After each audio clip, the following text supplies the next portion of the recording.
Bonjour à tous, j'espère que vous allez bien. Aujourd'hui, petite vidéo parce que on a quelque chose qui peut être intéressant et du coup, je me dis pourquoi pas vous montrer. Alors, je vais vous montrer ça. Il y a une mise à jour de N8N qui est apparue, ouais, je crois que c'était en fin de semaine dernière, qui permet sur la version 4.1 ou 4.1.40, pardon, d'intégrer de l'IA sur le nœud HTTP request. Et vous allez voir, c'est quelque chose qui est top.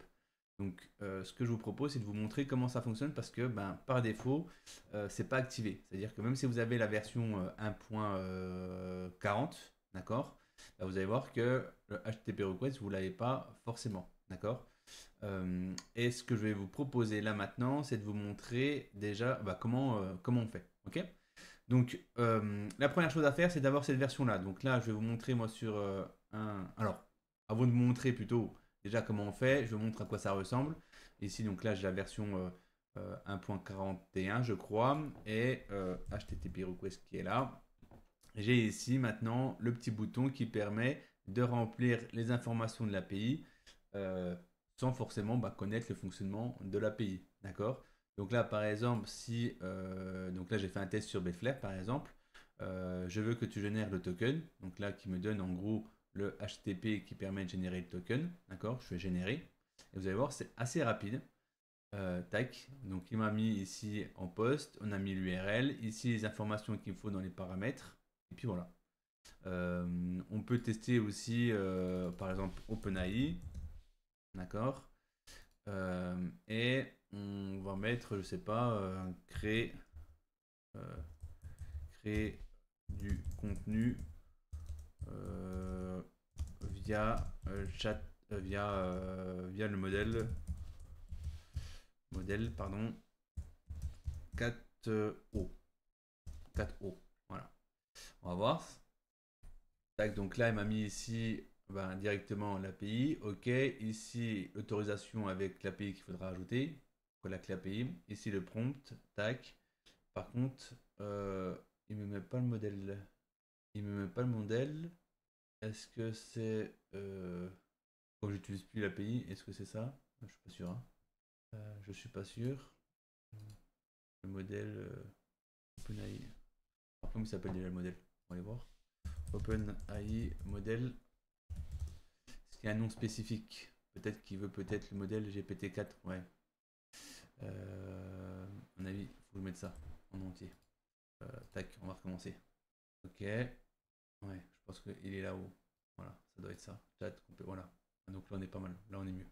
Donc voilà, donc vous avez vu, donc même plus besoin maintenant de se taper la doc, même si c'est toujours important de comprendre comment fonctionne une API. Vous avez vu maintenant avec l'arrivée de l'IA chez N8N, on peut commencer à faire des choses sans forcément avoir de très grandes connaissances dans les API. D'accord. Donc ça, c'est franchement, c'est top. Euh, et du coup, je pense que c'est que le début, hein. Voilà. Donc là, il faut savoir, c'est à votre propre clé API, hein, qu'on a plugué sur N8N pour pouvoir faire la demande. D'accord. Donc là, ce que je vous propose, c'est de regarder tout de suite comment on fait. Ok. Donc là, je vais déjà me connecter à mon serveur. Euh, donc si vous êtes sur ton compte Abo, hein, n'hésitez pas, avant de faire les mises à jour, de, comment ça s'appelle, de faire un backup. D'accord. Donc là, on va faire une mise à jour. Donc la mise à jour, on fait un pull une fois qu'on a fait le backup. Une fois qu'on a fait ça, on a fait un pull, on va tout éteindre les conteneurs. Et après, il suffira juste de les relancer. Donc là, ça les éteint et ça les supprime. Et on les relance. Tac. Donc là, si je prends mon N8N, attendez, je le prépare juste là. Donc ce qui est là. Donc on est ici. Donc là, on a toujours ces messagers le temps que tout se relance, hein. Voilà, donc là, ça c'est bon. On y est. Et là, si donc je regarde, on est ici sur la version, la dernière version, hein, puisqu'on ne propose pas de mise à jour. Donc, il suffit d'aller ici dans la propos, on voit qu'on est sur la version 1.41. D'accord.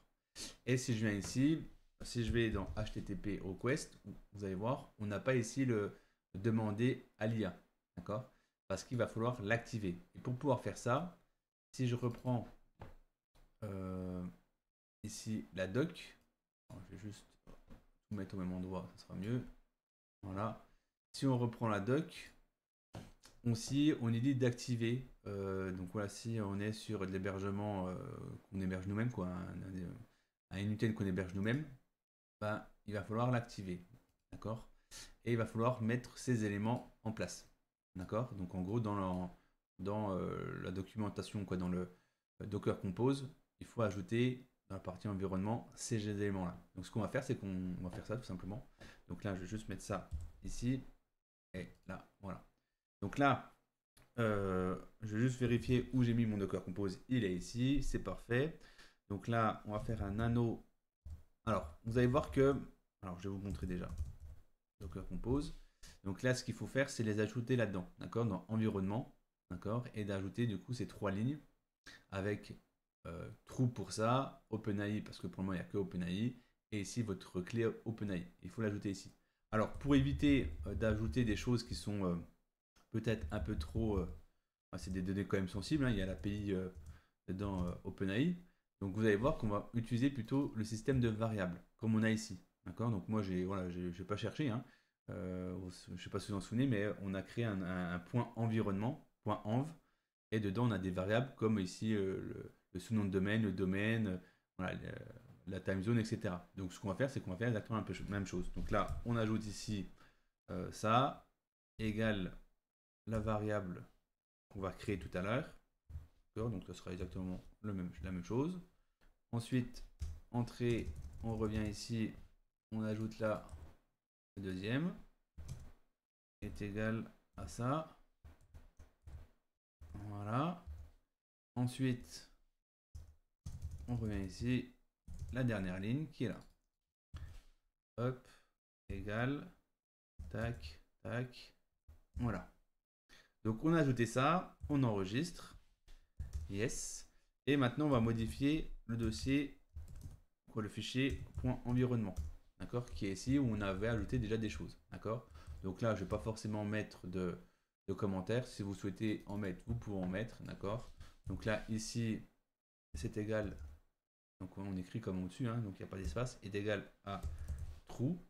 Ensuite ici est égal OpenAI, d'accord, donc comme c'est marqué là.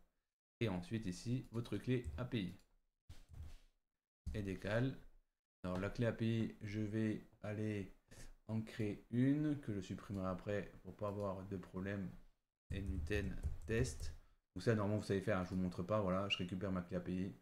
Tac. Hop, je mets ma clé API ici. Hop, j'enregistre. Voilà.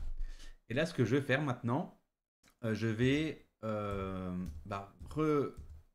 en gros resupprimer mes conteneurs et les réinstaller, redémarrer. Comme ça va prendre en compte mon nouveau Docker Compose. D'accord. Donc là, je supprime, j'éteins et je supprime. Et ensuite, je relance, je recrée. Donc là, je reviens ici. Donc c'est ça qui est bien avec Docker Compose. C'est que, avec Docker, c'est que vous avez vu très rapidement, on peut faire des mises à jour, modifier, etc. Non. Donc là, ok, ça a bien démarré. Ici, je vais aller chercher le HTTP request. Et vous avez vu, maintenant, on a bien demandé à l'IA. Donc là, si je fais OpenAI, crée-moi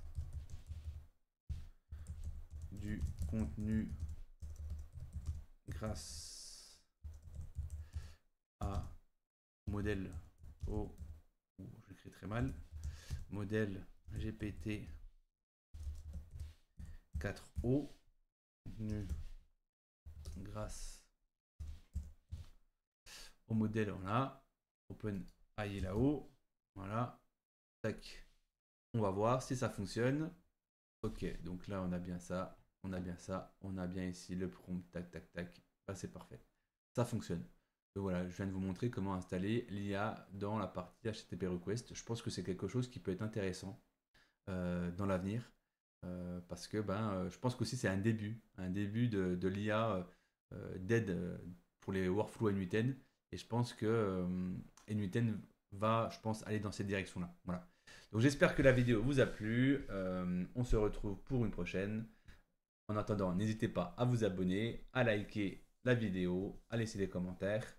Ça me fait toujours plaisir de vous répondre. Voilà, bonne journée.